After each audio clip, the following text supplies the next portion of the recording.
Good evening. I'm Elizabeth Bateson, and this is Fuse.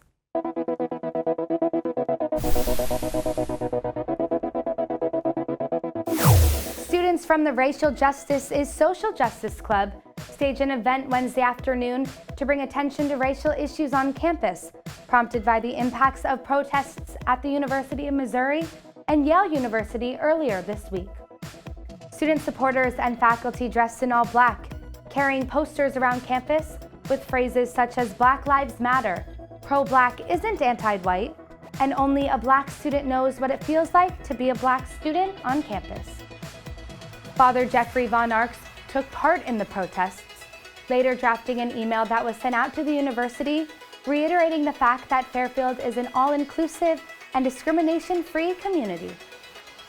The event was set to demonstrate Fairfield's solidarity in accordance to the recent acts of racism on college campuses and throughout the country, with hopes to create harmony within the university as a whole. The bursts of deadly violence across Paris left many around the world mourning after coordinated terror attacks led by ISIS killed at least 129 people. 15 men have since been linked to the attacks targeted in Paris, with ongoing raids and arrests still being carried out. In the fight against ISIS, France struck back at the heart of the Islamic State, launching 20 airstrikes on the Syrian town of Raqqa. Pledges of support were shown around the globe as national monuments lit up in the colors of the French flag. Currently, many nations are heightening their security after ISIS released a video threatening more attacks to come. The Paris terrorist attacks have intensified a debate over whether the United States should allow Syrian refugees to enter the country. Reports that those involved in the attacks were terrorists disguised as a wave of Syrian refugees fleeing the country's civil war have many conflicted regarding the crisis. This has opened up the topic of discussion throughout campus, as a member of the Fairfield College Republicans issued a statement on Facebook stating that the United States should suspend the acceptance of refugees from Syria because of the inadequate vetting process. Other students have spoken out, believing that now more than ever, we must come together to fulfill a humanitarian duty to help the refugees. President Obama says that the refugees are no more dangerous to the U.S. than tourists. At least 26 states have said they will not accept any refugees from Syria. However, there are still plans to accept 10,000 refugees in the coming year.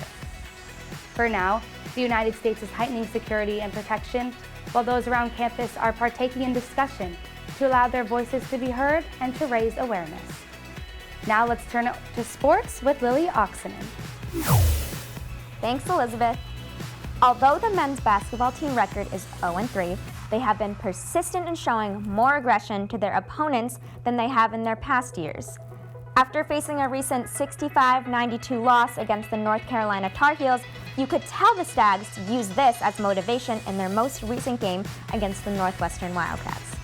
Wednesday night, the Stags were able to out-rebound the Wildcats, but faced a disappointing blow in their 72-79 game. Marcus Gilbert led the Stags in scoring with 18 points, and freshman Curtis Cobb did his job with putting up 13 points. Their next home game is at the Webster Bank Arena against Sacred Heart on Saturday the 21st at 7 p.m. As for the women's team, they just won their most recent game against Loyola. Kelsey Carey had 20 points for the Stags, while Casey Smith added 14. They will play at the Webster Bank on that same day at 5 p.m. Back to you, Elizabeth. Thanks, Lily. That's it for now, and stay tuned for next time. I'm Elizabeth Bateson, and this is Fuse.